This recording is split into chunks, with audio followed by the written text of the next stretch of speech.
And I must thank the Honorable President of South Africa, His Excellency Ramaphosa, for his expressing solidarity to our Palestinian brothers and sisters against the occupier, against the genocider.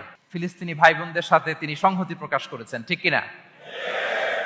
From the river to the sea, Palestine will be free. আমার সাথে সাথে বলেন, free free Al Aqsa, free free Al Aqsa. মুষ্টিবদ্ধ হাতকে উপরের দিকে করে আওয়াজ করে বলুন, free free Al Aqsa, free free Al Aqsa, free free Al Aqsa. আল্লাহ তাআলা আমার মজলুম ফিলিস্তিনি ভাই বোনদেরকে হেফাজত করুক। আমাদের সেই প্রাচীন কেবলা মসজিদুল আকসাকে আল্লাহ তাআলা হেফাজত করুক। জালিমদের হাত থেকে, দখলদারদের হাত থেকে এই পবিত্র ভূমিকে আল্লাহ তাআলা মুক্ত করুক। আওয়াজ করে সবাই পড়ুন আমিন।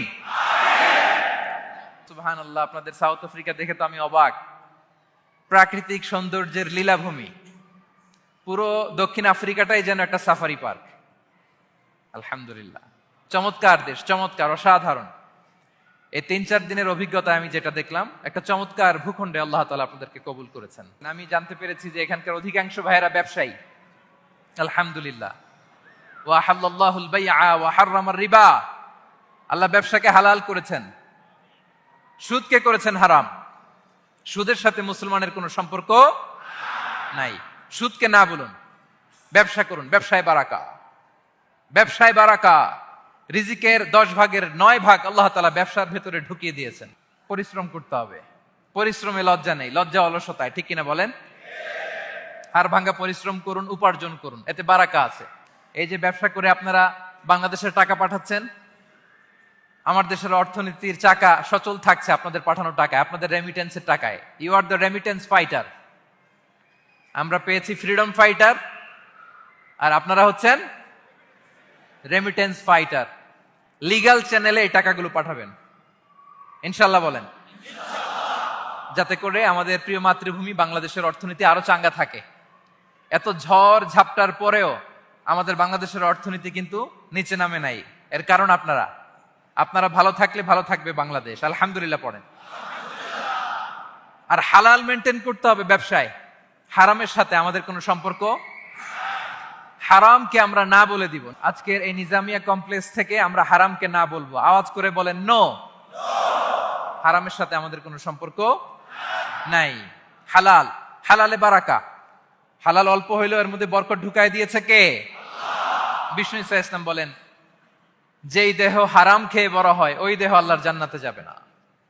লা ইয়াদখুলুল জান্নাতা জাসাদুন গুযিয়া বিল হারাম। হারাম খেয়ে বর্ধিষ্ণু দেহ আল্লাহর জান্নাতে ঢুকবে না। মক্কাতুল মুকাররমাতে এক লোক কাবা তাওয়াফ করতেছে আর ইয়া রব, ইয়া রব বলে আল্লাহর কাছে দোয়া করতেছে। সাহাবারা তো অবাক, এই লোকের দোয়া তো আজকে কবুল হয়ে যাবে, এ তো আজকের সব সওয়াব নিয়ে যাবে। বিষ্ণু ইসা ইসলাম বললেন, ওয়া মাতআমুহু হারাম। তার ইয়া রব, ইয়া রব আর চোখের পানি দেখে তোমরা অবাক হয়েছো, কিন্তু ও যা খায় এটা হারাম খায়। ওয়া মাশরাবুহু হারাম, যা পান করে হারাম। মালবাসুহু হারাম,